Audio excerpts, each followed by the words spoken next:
She said during couples therapy, "I'm only here because I want the house and the divorce. My lawyer said this looks good." I stayed calm. Good to know. Then I stopped the session, called my attorney, and had divorce papers drafted using her recorded confession. When her lawyer heard the therapist was willing to testify, I, 37 male, recorded my wife, admitting she's faking couples therapy to steal my house. Her lawyer's reaction was priceless. We'd been in couples therapy for 6 weeks. Dr. Philip Morrison, decent guy, expensive office downtown. $280 per session. Valerie, 35, suggested it after I caught her texting her work husband Trevor at 2 a.m. Nothing physical happened, allegedly, but the emotional affair was obvious. I agreed to therapy because 14 years of marriage deserved the effort.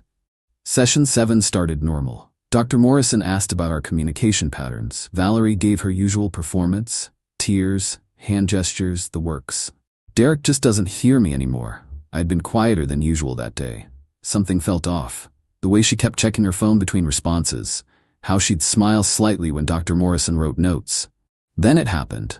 Dr. Morrison stepped out to grab water, said he'd be back in 2 minutes. Valerie immediately pulled out her phone. "Yeah, we're almost done," she said to whoever answered. "No, he's buying it completely. Miss Hartley said 6 more sessions should be enough to show I tried everything." Pause. She laughed. "Oh, I'm definitely getting the house." Hartley said the judge loves when one spouse makes genuine effort while the other just sits there like a bump on a log. Derek's too stupid to realize what's happening. My blood went cold, but I kept my face neutral. Pulled out my phone slowly, opened the voice recorder app. Hit record. Valerie continued. "I don't even care about fixing anything. Trevor and I have plans once this is done, but I need the equity from the house first. That's like $340. Plus alimony for at least 5 years since I went part-time for his career." She basically spat the last part. Hartley said showing up to therapy while he acts distant and uncommunicative makes him look like the problem. "The therapist's notes will back me up in court. It's perfect." Dr. Morrison's footsteps in the hallway. Valerie quickly said, "Gotta go, he's coming back," and pocketed her phone. Dr. Morrison walked in with his water, sat down. "Okay, where were we?" I stood up. "Actually, I think we're done here." Valerie blinked. "What?" "Derek, sit down. We're in the middle of—" "Dr. Morrison, I need to ask you something. Are your session notes considered legal documents that can be subpoenaed in divorce proceedings?" He looked confused. "Well, yes, potentially. Why?" "Because my wife just admitted she's only attending therapy to make me look bad for our divorce. She's planning to use your notes to claim she tried to save the marriage while I refused to engage." Valerie's face went white. "That's not— you can't just—" I pulled out my phone, hit play. Her voice filled the room. "Judge loves when one spouse makes genuine effort while the other just sits there like a bump on a log. Derek's too stupid to realize what's happening." The color drained from her face completely now. Dr. Morrison sat back in his chair. "Mrs. Reeves, is this true?" I was venting. "That's taken out of context." "The context," I said calmly, "is that you've been lying to both of us for 6 weeks. Dr. Morrison, I'm terminating our therapy effective immediately. I'll need documentation of today's session, including what just occurred." "Derek, you can't," Valerie started. "Actually, I can. Dr. Morrison, can I get that documentation within the week?" He looked between us, professional mask slipping slightly. "Mr. Reeves, I can provide a summary of our sessions, but regarding what just happened, I'll need to consult with your ethics board. Please do. I'm sure they'd love to hear about a client using therapy as a legal weapon." Valerie grabbed her purse. "You're being ridiculous. This is why we need therapy. You overreact to everything." "I'm going to call my lawyer now. You might want to call yours and explain what happened." I walked out, got to my car, hands shaking now, adrenaline hitting. But I made the call. "Garrison Law Offices.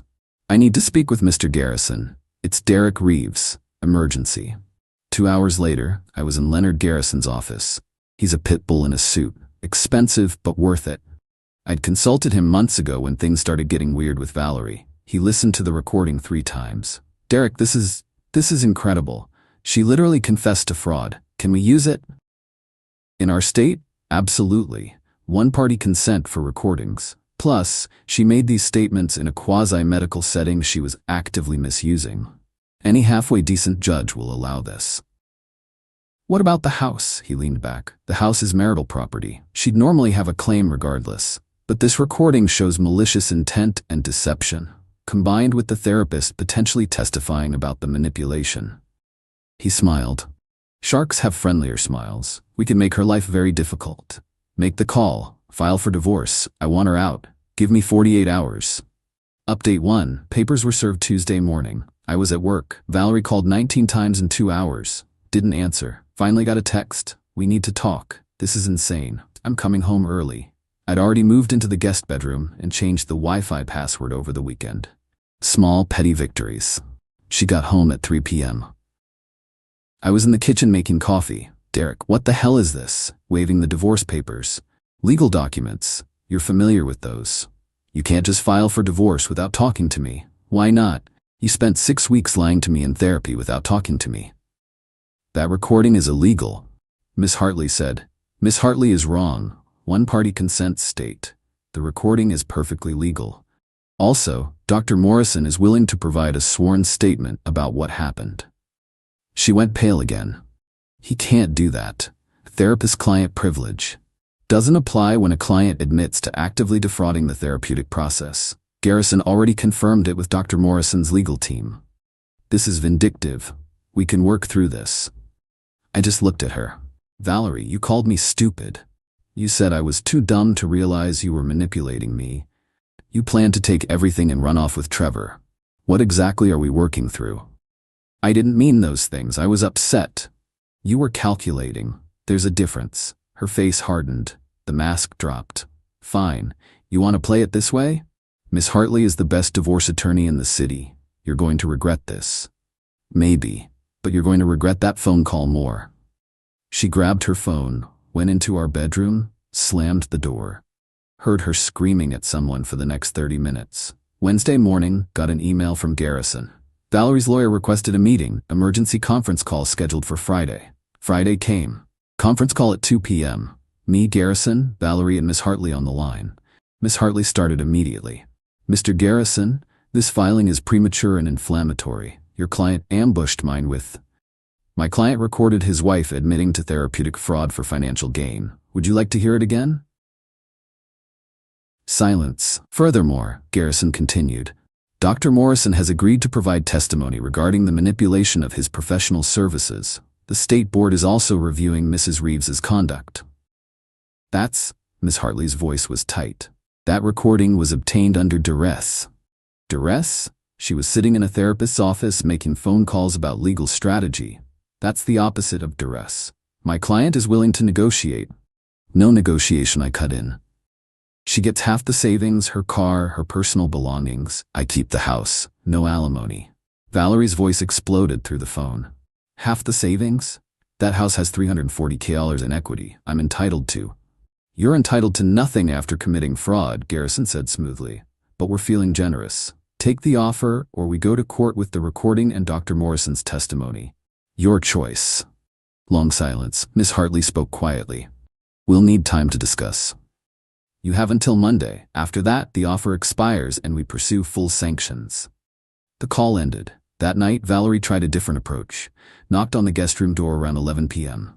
Derek, can we please talk? I opened it. She was in pajamas, makeup off, trying to look vulnerable. This is crazy. We can fix this. I'll drop the house claim. We'll do real therapy, please. No, Derek, I made a mistake, a big one. But 14 years.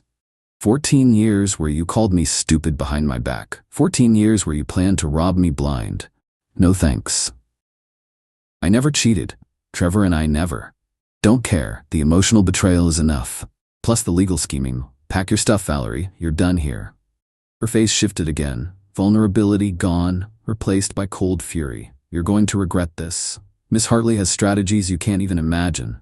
Looking forward to it. She turned and left. Heard her making calls until 3 a.m. Update 2. Valerie didn't take the offer. Shocking. Absolutely no one. Instead, things escalated fast. Monday morning, got a call from my boss. Derek, we need to talk. HR received a complaint. My stomach dropped. What kind of complaint? Anonymous. Claims you've been making inappropriate comments about your spouse at work, creating a hostile environment for women in the office. That's complete garbage. I barely talk about my personal life here. I know, which is why HR dismissed it already, but I wanted to give you a heads up. Someone's trying to mess with you. Valerie? Had to be. Tuesday my credit card got declined at lunch. Called the bank. Someone had reported the card stolen and requested a replacement. They froze my account pending verification. Got it sorted in an hour, but the message was clear. She was going scorched earth. Wednesday brought the real prize. Got served with a restraining order petition. Valerie claimed I'd been verbally aggressive and she felt unsafe in the home. Garrison was pissed. This is retaliation, pure and simple. Can she actually get a restraining order? Not with that recording, but we need to respond formally. Court date is Friday. Emergency hearing Friday at 9 a.m., small courtroom. Judge Patricia Holloway presiding. She looked tired already. Ms. Hartley started. Your Honor, my client has been subjected to threatening behavior from her soon-to-be ex-husband. She's afraid to remain in the marital home. What threatening behavior? Judge Holloway asked. Verbal aggression, intimidation tactics, recording her without consent. The recording was legal, Garrison interrupted. One-party consent state, and we have the audio of Mrs. Reeves admitting to defrauding the court system. Judge Holloway's eyebrows went up. Play it. Garrison played the recording. The whole thing. Valerie's voice filled the courtroom. Derek's too stupid to realize what's happening. I'm definitely getting the house. Plus alimony for at least 5 years. Judge Holloway's expression didn't change, but her eyes got harder. Miss Hartley, your client admitted to manipulating therapy for litigation advantage? That was taken out of context, Your Honor. She was venting frustrations. She was planning legal strategy based on deceiving a medical professional, and now she wants a restraining order against the husband she was planning to defraud. Your Honor, my client feels unsafe. Petition denied. Mrs. Reeves, if you're afraid to be in the home, you're welcome to leave. Mr. Reeves, file for exclusive use of the property. We'll address it in the divorce proceedings. Valerie actually gasped. Miss Hartley looked like she'd been slapped. But Your Honor. Denied. Next case. Outside the courtroom, Valerie tried to corner me. Derek, please, this is getting out of hand. You filed a false restraining order. I was scared. You were tactical. Didn't work. Miss Hartley pulled her away, whispering furiously. That night, Garrison called. Good news. Dr. Morrison officially agreed to testify. His statement is damning. It says Valerie's behavior constitutes clear misuse of therapeutic services. What does that mean for the house? Judge Holloway already doesn't like her. We're filing for exclusive use tomorrow. Between the recording, the frivolous restraining order, and Dr. Morrison's testimony, I'd say 80% chance you keep the house. Only 80%. It's still marital property, but her conduct could disqualify her from equity. Judges hate fraud. What about alimony? After that recording? Not a chance. She might even owe you for legal fees. Too good to be true. But I'd take it. Valerie moved out Thursday. Well, her mom Beverly helped her pack while shooting me death glares. You're destroying her life, Beverly hissed while loading boxes. She destroyed our marriage. I'm just cleaning up. She made one mistake. She made 6 weeks of calculated mistakes. Big difference. Beverly turned to face me fully. You're a cold, heartless man. Valerie gave you the best years of her life. Valerie gave me 14 years of lies. Take her stuff and leave. They left around 6 p.m. House felt empty. Weird to be alone after so long. Found a note on the kitchen counter after they left. You'll regret this, I promise. Took a photo and sent it to Garrison. He replied, document everything. She's spiraling. Final update. Mediation was scheduled for 3 weeks later, required before we could go to full divorce trial. Mediator was a retired judge named Harold Kemper. Gray beard, grandfatherly vibe, seen it all attitude. All right, folks, let's see if we can resolve this without destroying each other financially.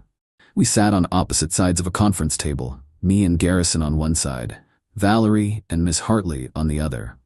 Valerie looked rough, weight loss, dark circles under her eyes. Part of me felt bad, small part. Mr. Kemper reviewed the case file. Took him about 10 minutes. His expression barely changed. Mrs. Reeves, I've reviewed the recording.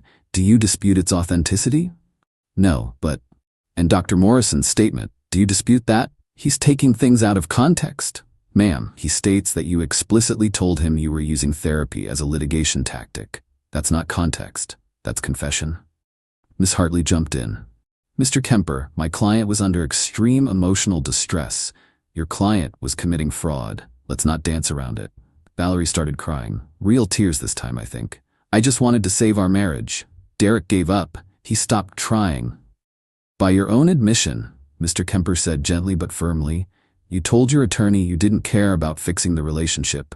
You wanted the house equity. Those were your words. I didn't mean them. Mrs. Reeves, I've mediated 300+ divorces. When someone says explicitly what they want and how they plan to get it, they usually mean it. Silence. Valerie's tears kept flowing, but she looked defeated. Mr. Kemper looked at me. Mr. Reeves, what are you seeking? The house. She takes half the savings, about $85,000. She keeps her car, her personal items, her retirement account. No alimony. Clean break. That's less than half the marital assets, Miss Hartley protested. The house equity would normally make it even, Garrison said. But given the fraud, we believe Mr. Reeves deserves compensation. Compensation? For what? 6 weeks of paid therapy that was a complete sham, emotional distress, filing fees for the frivolous restraining order. Mr. Kemper nodded slowly. Mrs. Reeves, here's the reality. If this goes to trial, Judge Holloway will hear that recording. She'll hear Dr. Morrison testify. She already denied your restraining order. You're not winning the house. You might not even get half the savings. Valerie looked at Miss Hartley desperately. Miss Hartley sighed. The recording is problematic. It's disqualifying, Mr. Kemper corrected. Mrs. Reeves, take the offer. Walk away with $85 and rebuild, or gamble in court and potentially leave with nothing. Valerie stared at the table for maybe 3 minutes. Felt like an hour. Fine, I'll take it. Smart choice, Mr. Kemper said. Papers were drawn up that week. Valerie signed without ceremony. No final confrontation, no dramatic speech, just signatures and legal stamps. The divorce was finalized a month later. I kept the house. She got $85, her car, her retirement account, no alimony. She had to pay her own legal fees. Mr. Hartley had billed her close to $18 by the end. Heard through mutual friends that Valerie moved across the state. Living with Trevor now, apparently. They're renting a small apartment. Her mom, Beverly, tells anyone who'll listen that I stole everything from her daughter. The friends who believe that weren't worth keeping anyway. The house feels different now, quieter. I've started remodeling the kitchen, something Valerie always vetoed. Painted the bedroom a color I actually like. Small reclamations. Dr. Morrison sent a card apologizing for the situation, said he should have spotted the manipulation sooner. I wrote back thanking him for testifying. Can't imagine that was fun for him. Garrison framed the recording. No joke. He printed out the audio waveform and hung it in his office. The therapy confession case, he calls it. Says it's his favorite win of the year. Some people ask if I regret recording her. Honest answer? No. She was planning to rob me blind while pretending to save our marriage. The recording just exposed what was already true. Would I do it again? Absolutely. Did I lose something? Yeah. 14 years of a life I thought was real. Found out it was just convenient for her, until it wasn't. But I kept my house, my self-respect, my sanity. That's worth more than any settlement.